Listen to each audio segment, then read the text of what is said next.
Assalamualaikum warahmatullahi wabarakatuh. Bismillahirrahmanirrahim. Ashhadu an la ilaha illallah wa ashhadu anna Muhammadar Rasulullah. Allahumma salli ala sayyidina Muhammad wa ala ali sayyidina Muhammad. Rabbi shrah li sadri wa yassir li amri wahlul 'uqdatam min lisani yafqahu qawli. Amin. Bismillahirrahmanirrahim. Salam hormatku, salam ta'zimku selalu buat para sahabat-sahabatku tercinta, baik yang ada di dalam ataupun yang ada di luar negeri. Semoga kita semua senantiasa selalu di dalam bimbingan Allah Subhanahu wa ta'ala. Amin ya rabbal alamin. Alhamdulillahi rabbil alamin. Di pagi yang indah ini, kajian akan saya bacakan di dalam surat Al-Jasiyah, yang artinya yang berlutut. Al-Jasiyah. Jadi judul di video ini, yakinilah bahwa hidup inilah Tuhannya seluruh umat manusia. Alhamdulillahirabbil alamin. A'udzu billahi minasyaitonir rajim. Bismillahirrahmanirrahim. Hamim. Hamim tafsir sejatinya adalah haknya adalah hayatullah, mimnya adalah al-maut. Jadi Allah maha menghidupkan dan Allah maha mematikan. Jadi sebelum kita melanjutkan ayat-ayat yang selanjutnya, mari kita pahami dulu Hamim ini, agar kita mudah memahami ayat-ayat yang selanjutnya. Ha dan mim, hayat, hidup. Selama ini kita bangsa manusia seperti Abdul Halim inilah yang merasa hidup di dalam hati Abdul Halim. Manusia merasa dirinya yang paling hidup daripada hidup Tuhannya. Maka dari itu, maka manusia mengaku-akui sebagai yang hidup. Sementara mim melambangkan Allahnya, Tuhannya mati, al-maut, Tuhannya mati. Kenapa kok Tuhannya mati? Karena manusianya menjadi Tuhan di dalam masing-masing diri manusianya. Karena manusianya merasa yang paling hidup di dalam hati setiap manusianya, sehingga Allahnya, sehingga Tuhannya mati. Memang seolah-olah saja manusia mengatakan Allah maha hidup, Allah hidup, tapi kenyataannya, logikanya, realitanya di dalam hati kita, Allahnya tak pernah ada. Kehidupan Allahnya tak pernah nyata. Kehidupan Allahnya tak pernah kita saksikan selama ini. Kita hanya menyaksikan hidup yang kita akui sebagai hidup kita saja daripada menyaksikan hidupnya Allah. Karena kita hanya yakin Allahnya mati. Kita hanya yakin kitalah yang hidup selama ini. Maka dari itu yakinilah bahwa hidup inilah Allah, hidup inilah Tuhannya seluruh bangsa manusia dan alam semesta ini. Jadi untuk melanjutkan ayat selanjutnya, maka kita harus pahami, sadari dahulu, serahkan bahwa hidup ini bukan hidup manusia kita. Bila memang hidup ini hidup manusia kita, kita kapan membuatnya, kita kapan menciptakannya, dan kita kapan akan selalu dan selalu memegangi hidup ini bila kita manusia harus mati. Semua manusialah yang mati. Kenapa? Karena manusia tak punya hidup.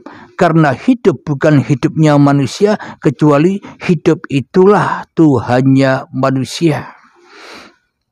Jadi iman akidah kita selama ini terbalik.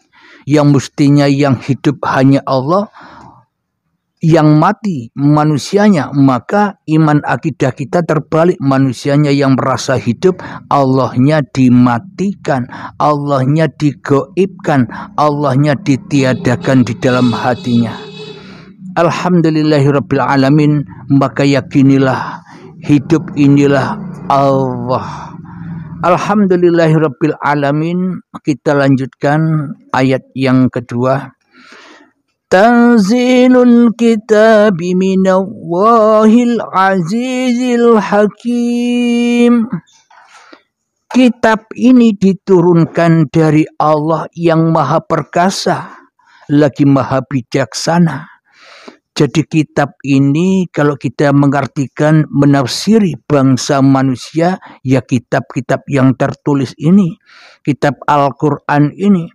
Akan tetapi kitab bagi Allah itu yang mana? Seluruh alam semesta yang diciptakan termasuk tubuh-tubuh manusia inilah kitab-kitabnya Allah yang maha perkasa lagi maha bijaksana. Apa bukti bahwa tubuh, bahwa alam semesta ini adalah kitab-kitabnya Allah? Bila tak ada hidup, bila tak ada uripe Allah, ya kita takkan pernah bisa menyaksikan tubuh kita. Kita takkan pernah menyaksikan bahwa kita manusia. Apalagi kita bisa menyaksikan alam semesta ini. Bila tak ada hidup, ya maka tak akan ada ayat-ayat atau kitab-kitab. Inilah tanda bukti bahwa Allah lah yang menciptakan semua ini. Dengan hidup tubuh kita tercipta, dengan hidup tubuh bisa berdiri, dengan hidup tubuh bisa duduk, dengan hidup tubuh bisa bekerja, dengan hidup tubuh bisa mandi, bisa sholat, bisa ibadah, bisa memasak di dapur, dan bisa apa saja sejak bangun tidur sampai tidur lagi. Itulah kitab-kitabnya Allah, itulah kitab-kitabnya hidup, dan itulah liputan atau kekuasaan uripe Allah yang selama ini belum pernah kita sadari.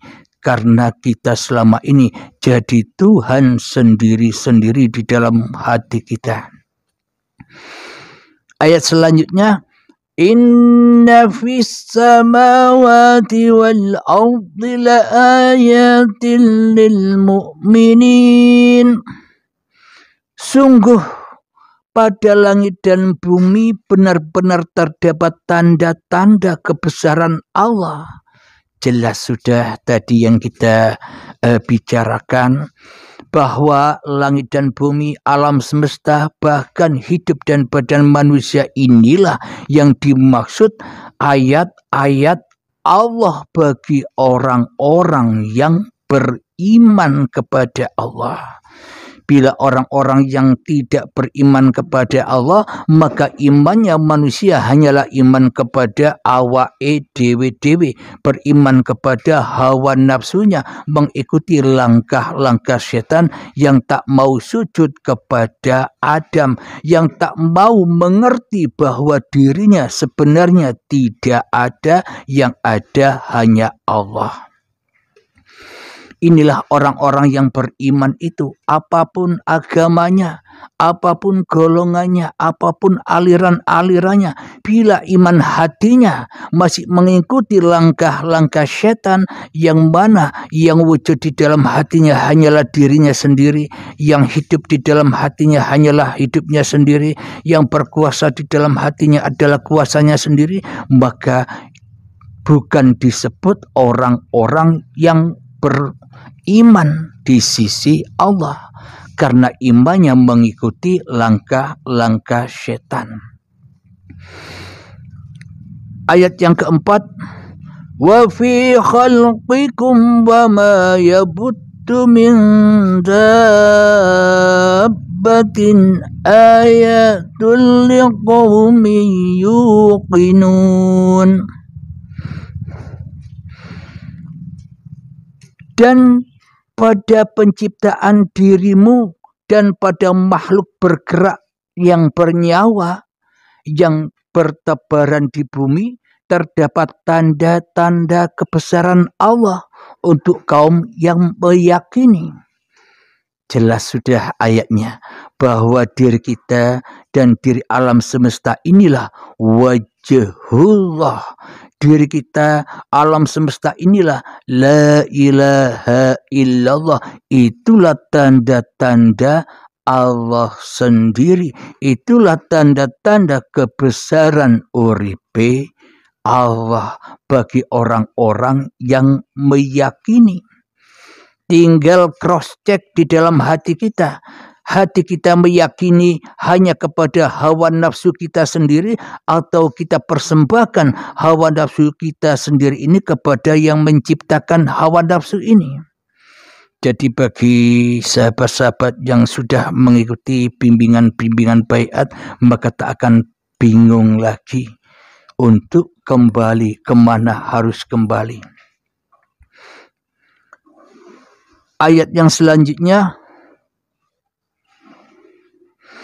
waqtilafil laili wan nahari wa ma anzalallahu minas samaa'i mir rizqin fa ahya bihil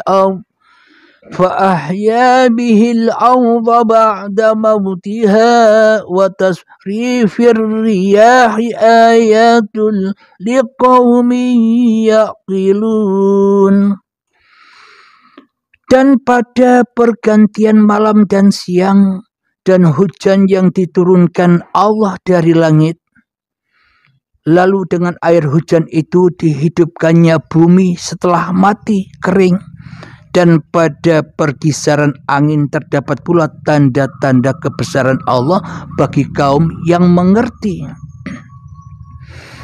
Jadi bagi kaum yang mengerti itu adalah manusia-manusia yang kembali kepada kekhalifaannya. Jadi manusia itu dikhalifai, diciptakan Allah.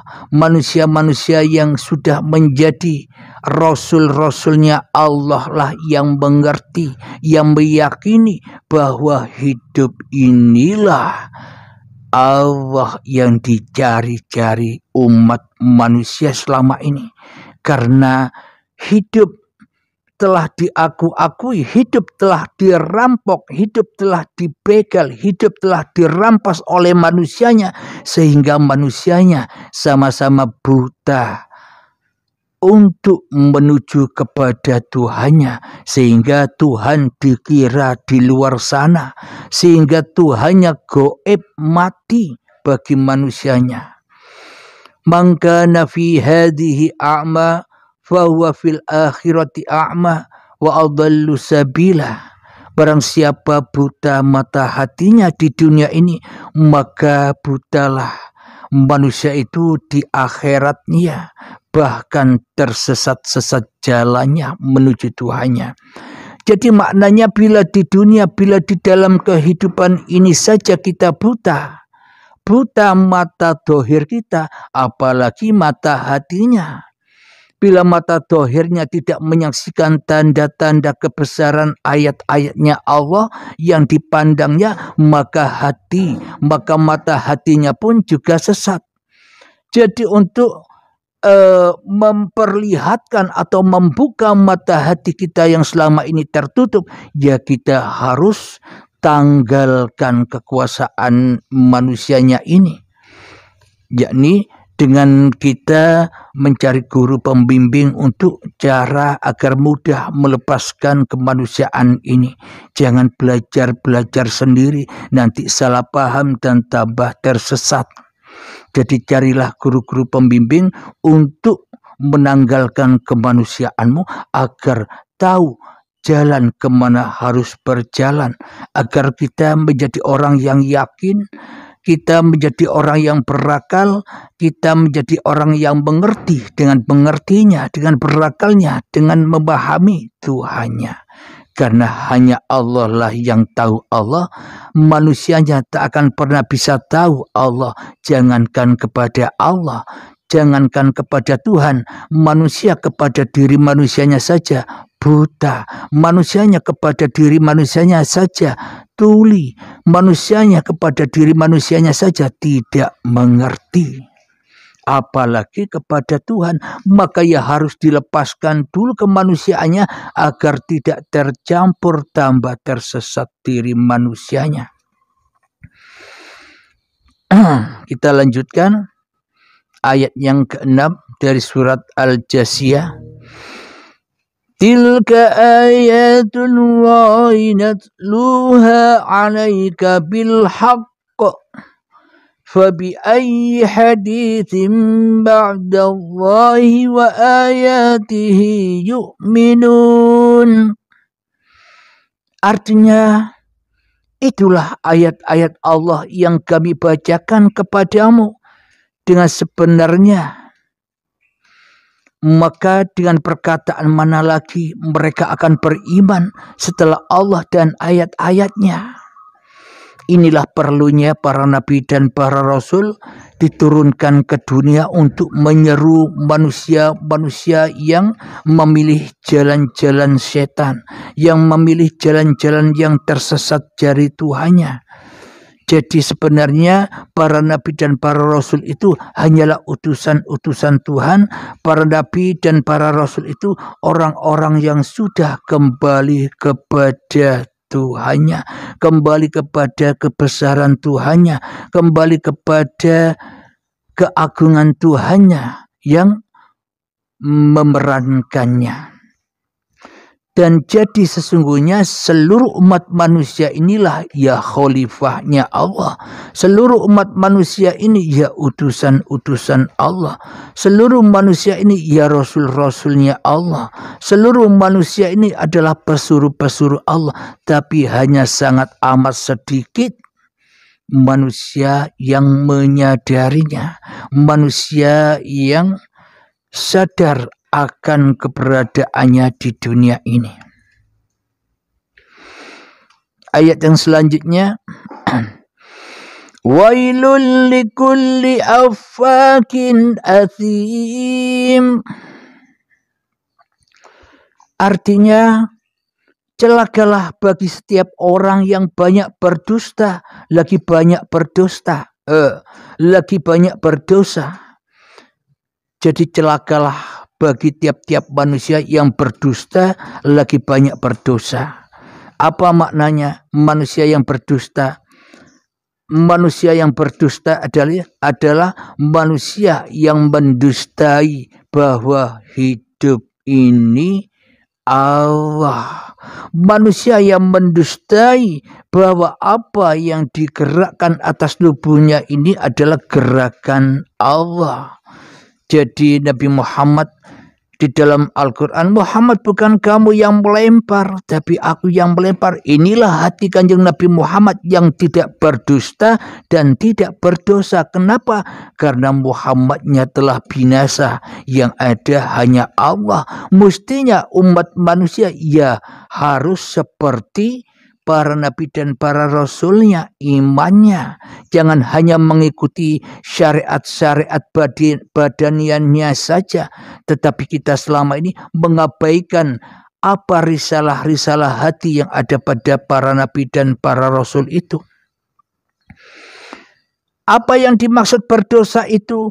Jadi ketika manusianya yang paling wujud, yang paling ada, yang paling hidup di dalam hati manusianya yang paling ada, maka itulah lembah-lembahnya dosa.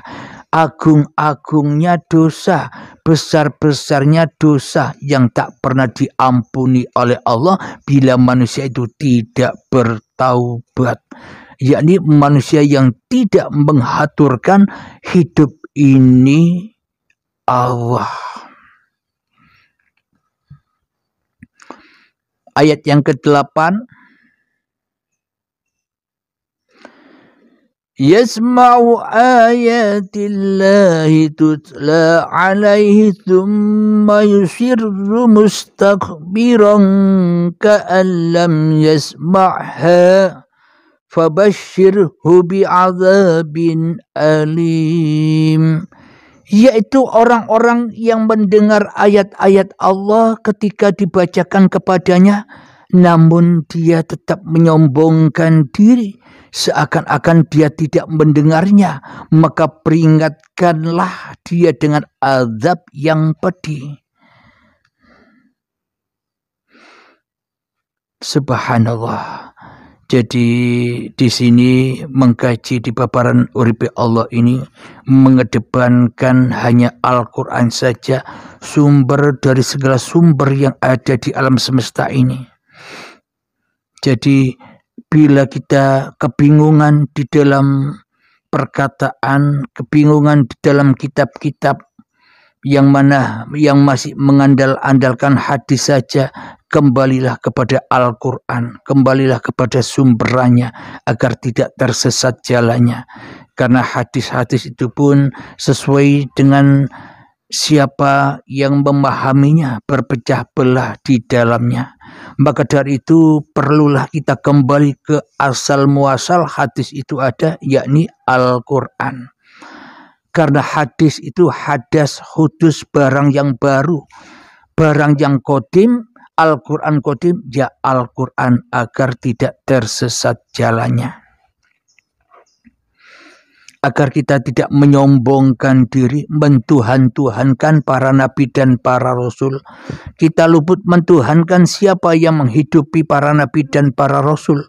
Sehingga kita mentuhankan sosok-sosoknya para nabi dan para rasul. Itulah tanda bahwa kita telah mentuhankan hawa nafsu kita sendiri sebagai Tuhannya.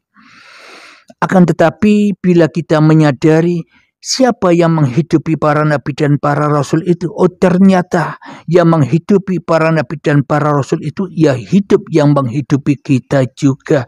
Bila kita menyadari itu, maka kita tak akan pernah lagi mendewa-dewakan, memulia-muliakan para nabi dan para rasul lagi. Kenapa? Karena para nabi dan para rasul hanya utusan, hanya peran yang diperankan uripe Allah. Jangankan memulia-muliakan para nabi dan para rasul, sedangkan memuliakan diri saja kita sendiri saja sudah tak sanggup lagi. Yang ada hanya Allah. Kemanapun kau hadapkan pandanganmu, matamu, penglihatanmu, pendengaranmu, ya disitulah aku. Mana mungkin ada sosok-sosok lagi yang selain Allah. Inilah tauhid yang tunggal itu, tauhid yang perlu kita tauhidkan di dalam dada kita, yang harus kita tancapkan dengan tongkat di dalam dada setiap manusia kita.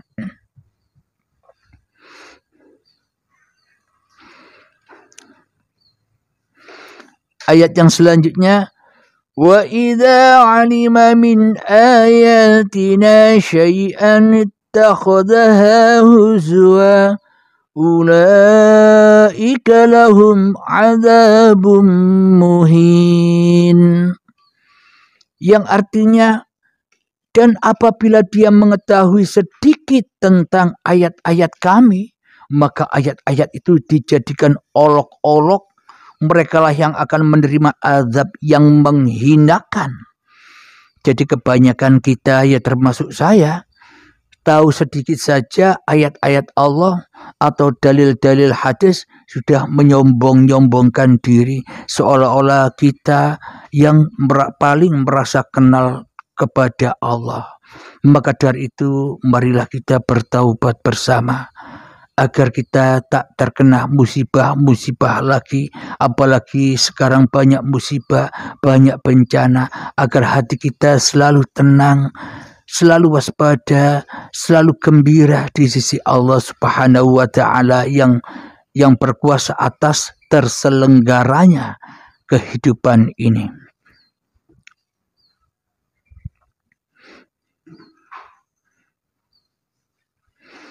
Ayat yang ke-10,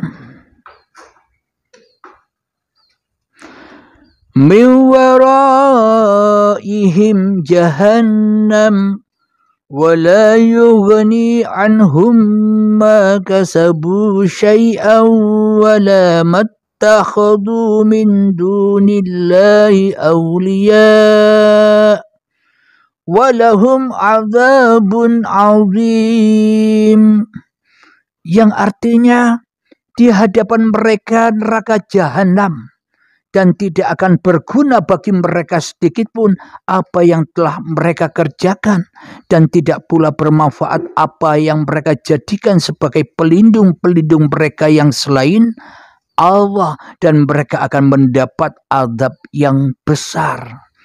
Inilah orang-orang yang tidak meyakini bahwa hidup ini Allah, maka manusia sudah masuk di dalam azab neraka yang pedih, karena apapun yang dilakukan sudah tak ada gunanya lagi, sia-sia, malah hanya mengotori, malah hanya menyakiti dirinya sendiri.